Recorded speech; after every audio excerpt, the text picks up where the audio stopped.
Hello friends, Can Fin home को discuss कर लेते हैं। वीकली टाइम फ्रेम पे चार्ट ओपन है।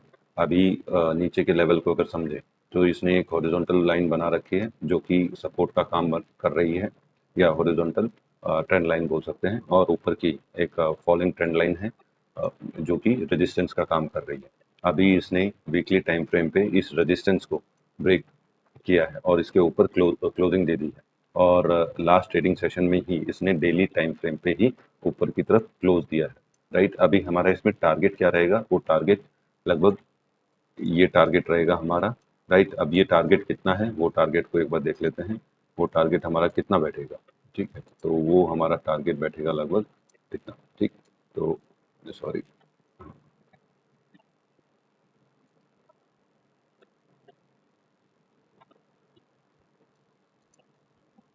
अभी वो टारगेट हमारा कितना बैठेगा? वो लगभग 1030 के आसपास ये टारगेट बैठेगा। ठीक है, तो अब हम 1030 के टारगेट के लिए इस स्टॉक में अपना एंट्री एग्जिट देख सकते हैं। राइट, अभी इसमें तीन कैटेगरी आती, तीन कैटेगरी के लोग हैं जो इसमें इन्वेस्ट करेंगे। ठीक है, और इन तीनों कैटेगरी के लोगों का व्यू अलग अलग रहेगा। अभी तीन कैटेगरी कौन कौन सी, तो उसके लिए मैं डेली टाइम फ्रेम का चार्ट ओपन कर देता हूँ। हमने टारगेट सेट कर लिया है कि भाई 1030 तक के लेवल इसमें आने चाहिए, जो कि हमारा लगभग कितना बैठेगा? 170, तो ये लगभग 206 का पॉइंट, 206 पॉइंट दिखा रहा है।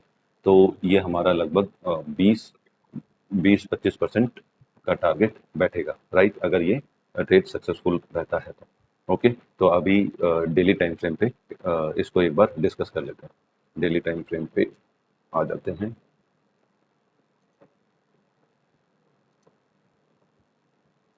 इसको भी अब मैं क्लोज कर देता हूँ। ठीक, अभी फर्स्ट कैटेगरी क्या है? तीन कैटेगरी में से फर्स्ट कैटेगरी वाला आदमी क्या है? वो स्विंग ट्रेडर है। वो क्या करेगा? वो इस लेवल के आसपास बाय करेगा, ये उसका स्टॉप लॉस रहेगा। दूसरी कैटेगरी का आदमी क्या रहेगा? ये फर्स्ट कैटेगरी हो गई। सेकंड कैटेगरी वाला क्या रहेगा? वो है तो स्विंग ट्रेडर ही, लेकिन वो स्टॉप लॉस लेना पसंद नहीं। वो स्टॉप लॉस की बजाय वो क्या करेगा? वो स्टॉक को फंडामेंटली चेक करेगा। क्या करेगा? वो स्टॉक को फंडामेंटली चेक करेगा। और उसे लगता है, उसने ये चार्ट देख लिया, राइट, इसने ब्रेकआउट दिया है तो मुझे अभी इसमें एंट्री करनी चाहिए, वो ये सोचेगा। और उसके बाद साथ में उसके दिमाग में ये रहेगा कि अपसाइड अगर फेल होता है और नीचे की तरफ अगर ये स्टॉक आता है तो मैं स्टॉप लॉस नहीं लूंगा। तो उसके लिए उसे कॉन्फिडेंस कहाँ से आएगा? कंपनी के फंडामेंटल चेक करेगा, कंपनी को चेक करेगा। अगर उसे सब कुछ सही लगता है, ठीक है, तो वो इस स्टॉक में एंट्री करेगा। और पहले तो रहेगा स्विंग ट्रेडर।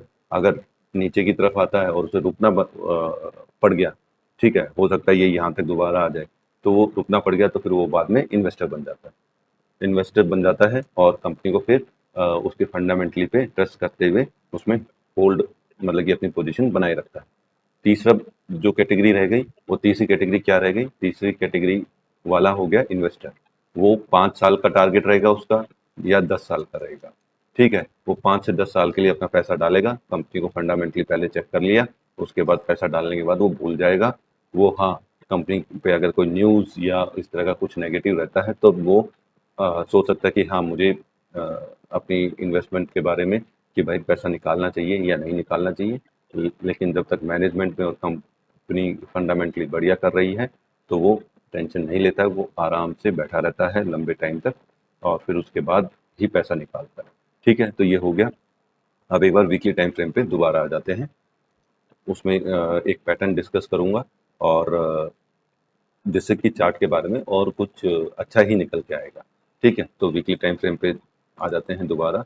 अभी मैं वीकली टाइम फ्रेम पे आ गया हूँ। ये पोर्शन तो हमने डिस्कस कर लिया, राइट। अभी ये पोर्शन और डिस्कस कर लेते हैं। जब इस रेंज पे आया था, ठीक है, उससे पहले इसने एक shoulder, head and shoulder pattern बनाया। ये इनवर्स हेड एंड शोल्डर जो अप साइड के लिए रहता है। जनरली क्या बोलते हैं कि भाई डाउन ट्रेंड में आना चाहिए, लेकिन ऐसा नहीं है। कई जगह ये फॉर्म होता है और उसके बाद हमें अपसाइड मूवमेंट देखने को मिलता है। जैसे ये अप ट्रेंड ही है, ठीक है, अप ट्रेंड में ये हेड एंड शोल्डर बना है। उसके लिए थोड़ा सा चार्ट को मैं दिखाने के लिए कि अप ट्रेंड है। ठीक है, अब आप इसको कुछ भी बोल सकते हैं, अप ट्रेंड है। फिर ये एक लंबा इस 230 से इस रेंज का एक कंसोलिडेशन है, ठीक। फिर ये दोबारा अप ट्रेंड के बाद ये रिवर्स हेड एंड शोल्डर बना, ठीक है। अब इन पैटर्न्स को आप अपने हिसाब से कैसे भी देख सकते हैं और अपने कॉन्फिडेंस लेवल को बढ़ाने के लिए अभी मैंने ये हेड एंड शोल्डर बना दिया, रिवर्स हेड एंड शोल्डर, ठीक है। अब इसका ब्रेकआउट मिला तो मुझे ये टारगेट आ गया। अब इसको मैं दूसरे तरीके से भी देख सकता हूँ। एक तो ये मेरी एक ट्रेंड लाइन बन गई थी एक तरह से, ठीक है। ये हाल फिलहाल तो अगला सपोर्ट मेरा यहाँ आना चाहिए। अभी इन 2 पॉइंट को लेके मैंने अपनी ट्रेंड लाइन बना दी, ठीक। ये लेवल था, इस लेवल को नीचे ब्रेक करके ये यहाँ तक आया, राइट। और फिर ये वापस इस लेवल पे आ गया। तो यहाँ पे तो मेरी ट्रेंड लाइन इस पॉइंट पे ही बन चुकी थी। अब जब ये यहाँ से वापस आया यहाँ पे, तो यहाँ पे इसने सपोर्ट लिया, सॉरी रेजिस्टेंस लिया और फिर वापस नीचे आया, लेकिन इस रेंज पे नहीं आया, ठीक है। तो हम जब ये यहाँ तक आया, राइट, या इस लेवल तक आया और तो ये ट्रेंड लाइन बन गई। तो जैसे ही ये पूरी ट्रेंड लाइन बन चुकी है और स्टॉक यहाँ तक आ चुका है, तो हम एक आसानी से एक पैटर्न को देख सकते हैं। तो ये पैटर्न मुझे दिख गया, ठीक है। मतलब कि अगर उस समय भी दिखता तो ये पैटर्न सपोर्ट करता है, ये पैटर्न सपोर्ट करता है कि हाँ, इस ट्रेंड लाइन को इसने ये ब्रेक भी करेगा, साथ में मेरा इनवर्स हेड एंड शोल्डर भी बन रहा है, तो मैं यहाँ पे भी एंट्री ले सकता हूँ और फिर ये लेवल आएगा। अब इसमें भी देखें तो जो ये हेड है, ठीक है, ये हेड का हम टारगेट रख सकते हैं कि ये जो हेड में जितने पॉइंट्स हैं, लगभग हमें पॉइंट्स इतने इसमें आने चाहिए। तो ये 600 का ब्रेकआउट दिया तो लगभग हमें उतने ही पॉइंट आए आए हैं, ये उतना ही दिख रहा है, ठीक है।